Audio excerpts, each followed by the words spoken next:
Welcome to Shooting Straight, LaymanF.com. I'm Frank Miniter, the editor-in-chief of the NRA's America's First Freedom. Today we have the incredible pleasure of speaking with Robin Evans, the founder, owner of Chicks with Triggers. I first came across you, Robin, when the NRA did a video with you, actually, and it just went absolutely viral. What you're doing, you've already taught, I think you just were founded during the pandemic, and you've already taught over 4,500 women how to shoot. Anyway, I just want to hear more of your story, and I'm sure our members do. So tell me, let's start right there. Tell me how you got started, what got you into this. Were you an NRA-certified instructor before you started Chicks with Triggers? How did that all begin?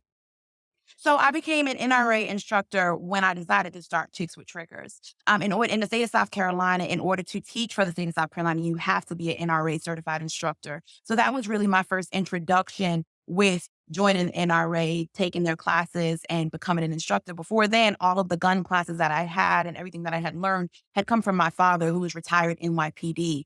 So when I started Chicks with Triggers, it was just an idea to get women into shooting, to get women into learning about guns, learning how to defend themselves. And from there, it really morphed into a domestic violence advocacy group because so many different victims started coming to me, started telling me about their stories. So I never planned for this to morph into this, but that's where we are now.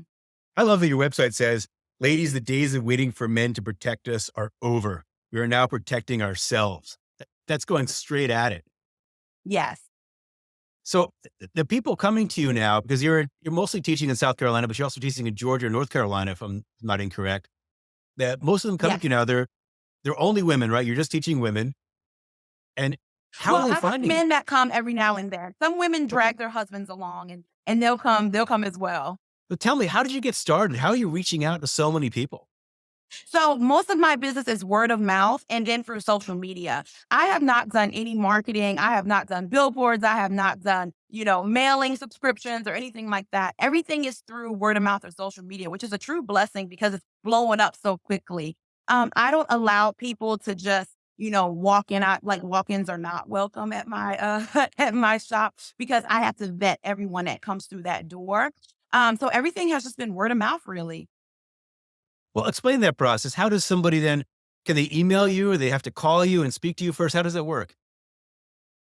So they will go to my website and they fill out an inquiry form. So then it will send it to me and I do a little bit of background research on the person. And then I actually reach out to them and I speak with them and I want to know, why do you want a gun? What's your interest in this? Do you have any type of background in firearms? Are you a newbie or, have you been doing this for a while? Is there any type of domestic violence situation that I need to know about? I deal with a lot of domestic violence people. So I need to know if you are in a situation that may put the rest of the group in danger if you come to my class. I just need to be aware of things like that because I have women that have stalkers and, people follow them and stuff like that. So before you come to this location with all these other women, I need to know what we're getting ourselves into.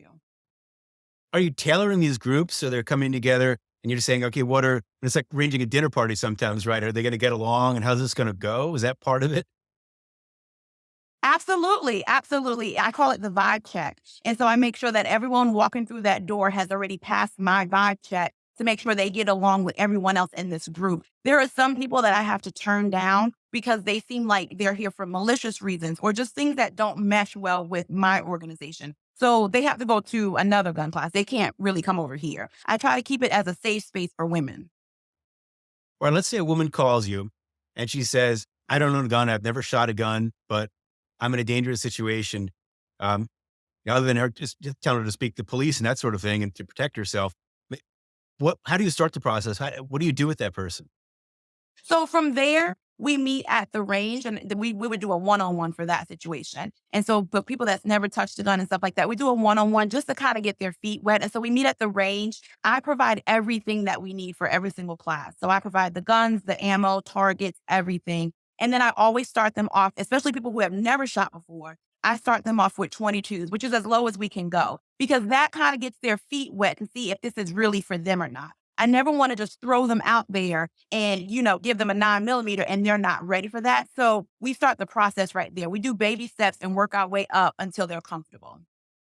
So you're bringing your own guns to the range for them to try an assortment of different, are they all semi-automatics? What are you bringing?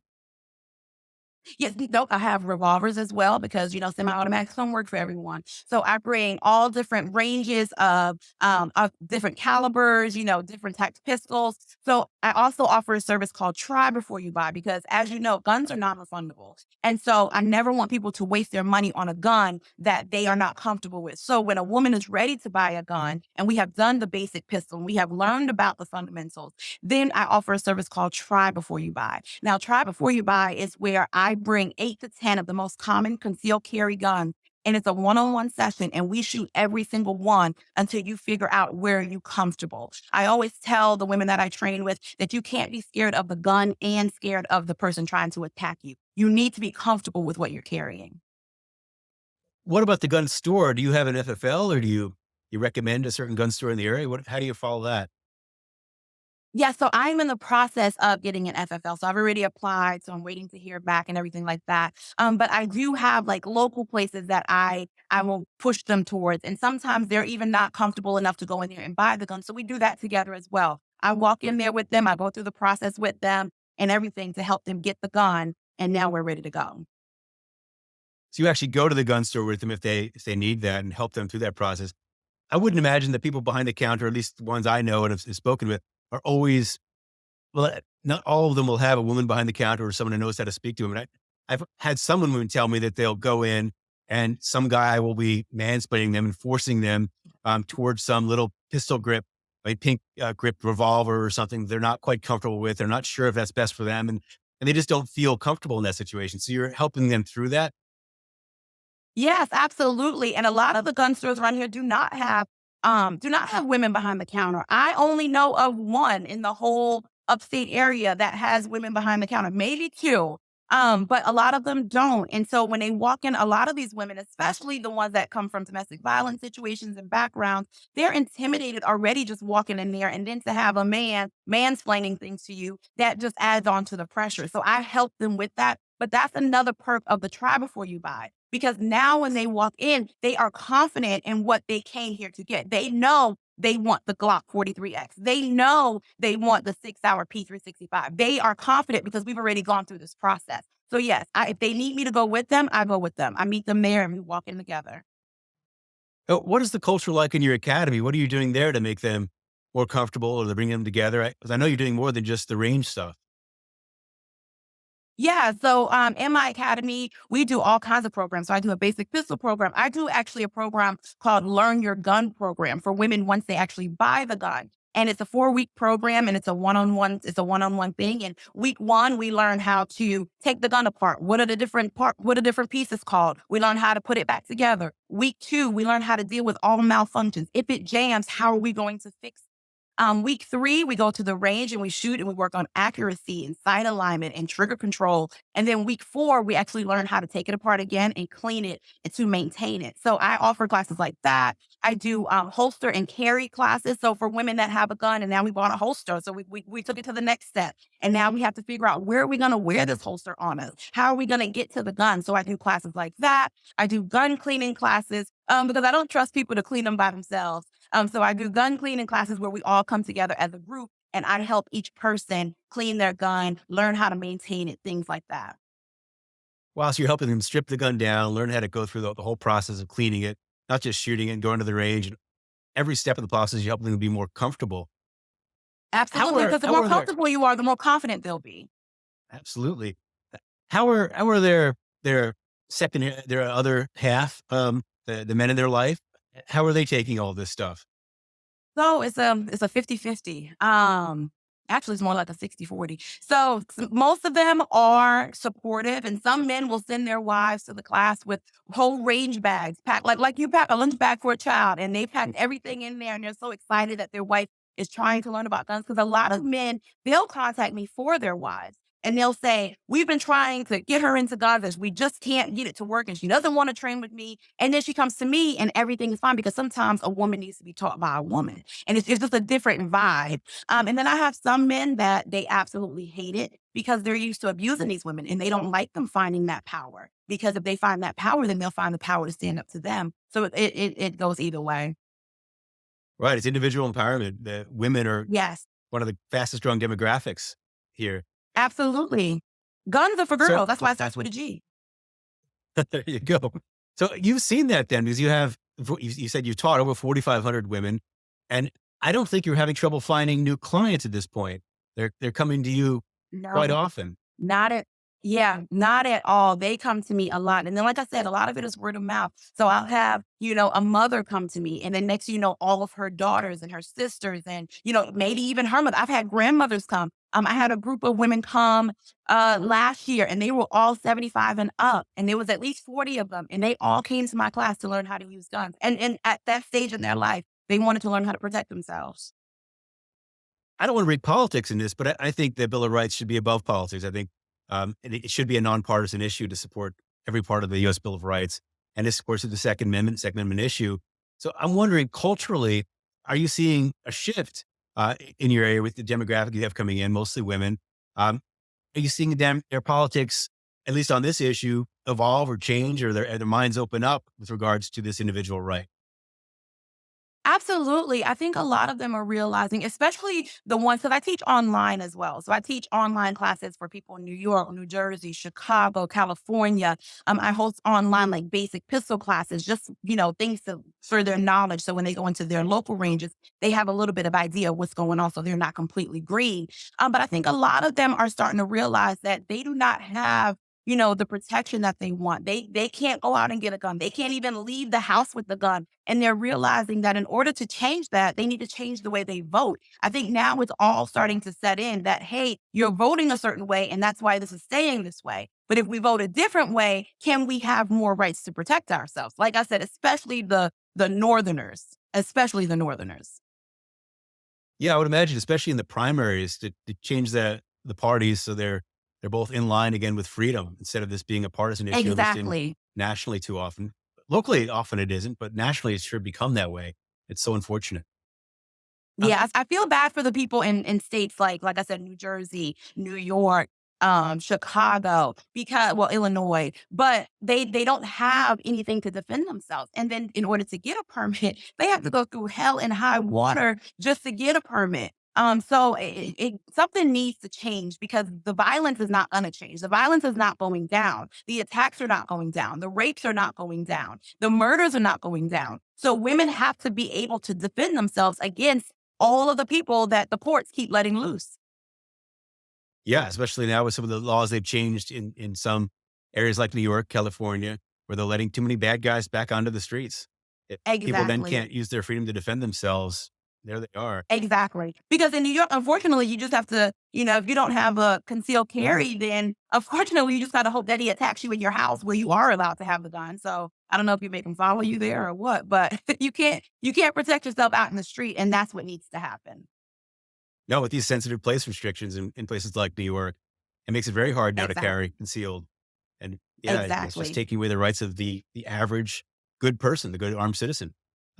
One other thing I wanted to Exactly. ask you that I was very curious about is, I love your pink AR, and I've seen photos of you with it. Of course, it's right on your website. What's the story behind that? So my pink AR is that's my baby.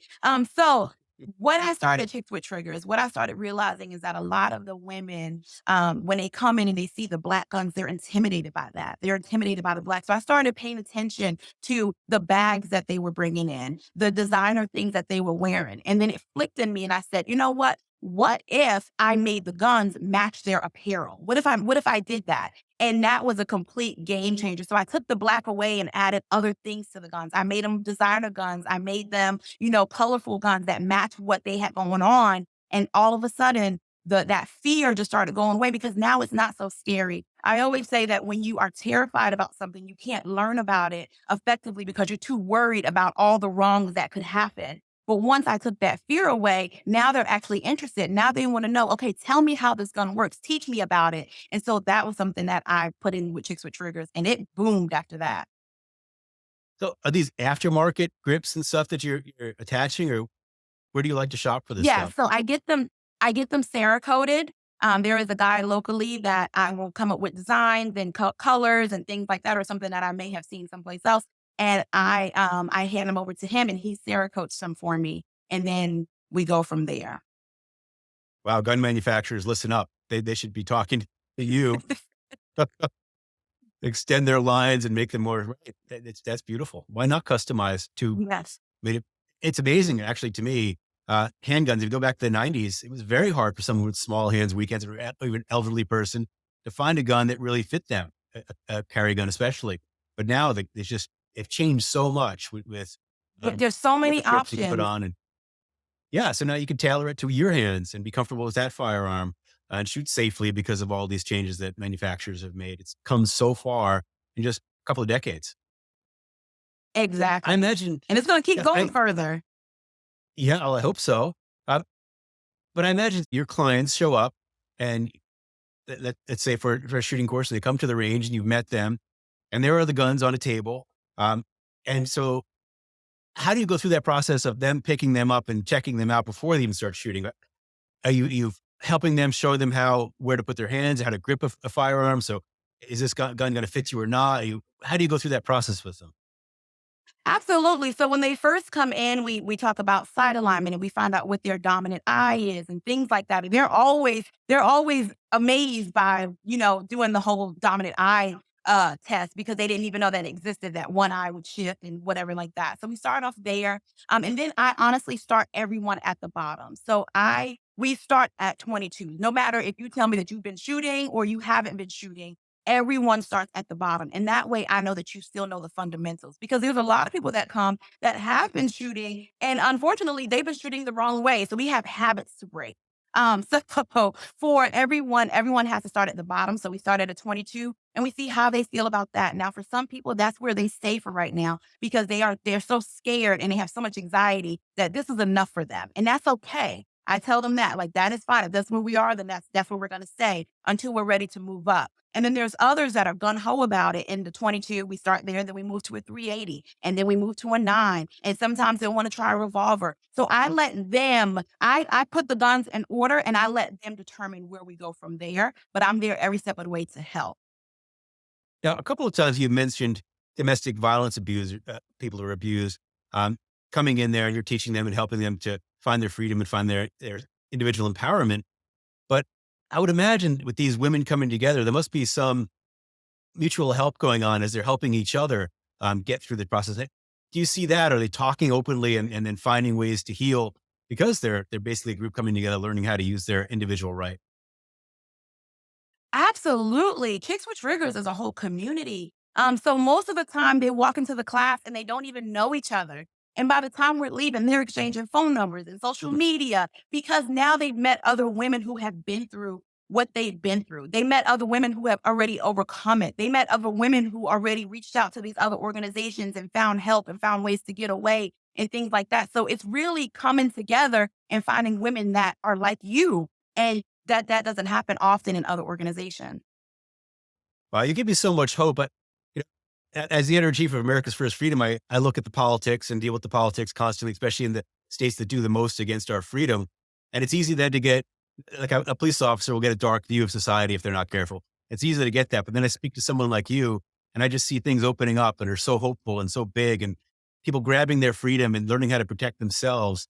It has to feel good on your part. So some of the women who are coming to you, unfortunately, have restraining orders against some kind of abusers, maybe someone even stalking them.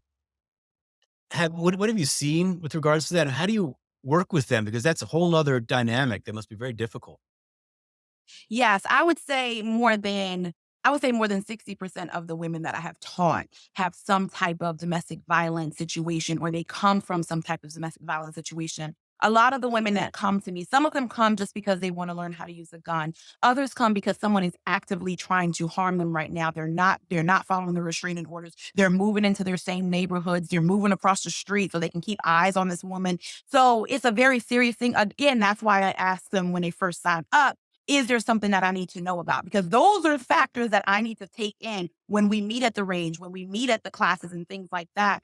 Um, it's crazy out here. South Carolina has been in the top 10 states of women murdered by men for the past 27 years, which in some years it's been number one and number two multiple times. So domestic violence is a big thing that we deal with here in South Carolina. And unfortunately, all of the outlets, well, a lot of the outlets that are for domestic violence victims, they're talking about how to get away, shelter, how to file police reports. But I'm taking it to a different level of how we're actually going to defend ourselves when this restraining order does not work. Right. 'Cause you call 911 and the police, the heroes, right? They'll come, but it'll be a few minutes. Maybe And 20 2 minutes minutes is a later. very long time. That's a very long time. Exactly. So where can people find you, contact you? I know you're teaching class in South Carolina, North Carolina, Georgia, but what's your website? How can they find you? So my website is www.chickswithtriggers.com. Also, all of my social media is Chicks with Triggers. People can find me and you can fill out an inquiry form. Like I said, from there, we will talk about what's going on. I offer online classes for everyone. So if you don't live in South Carolina, North Carolina, Georgia, there's still ways that we can learn because a lot of women, like I said, they want to be taught by a woman and they don't feel comfortable going to these other classes yet. So I try to provide different educational avenues so that at least if I'm not there with you, by the time you do go to the range, you have some idea of what you're talking about and you're not just walking in green. Well, Robin, I tell you, I think we have to get you on a speaker circuit. I don't think you probably have time for that, but I think so many people around the country need you. And I don't just mean people, and of course they do to learn how to use their freedom, but I mean other trainers. The way you've designed your classes, the way you're speaking to them, the culture you've created from what I'm hearing, it's just absolutely astounding, amazing, and it's helping people find their freedom. So thank you. Thank you. Thank you so much for having me on. I really appreciate it. Thanks for helping me get my message out.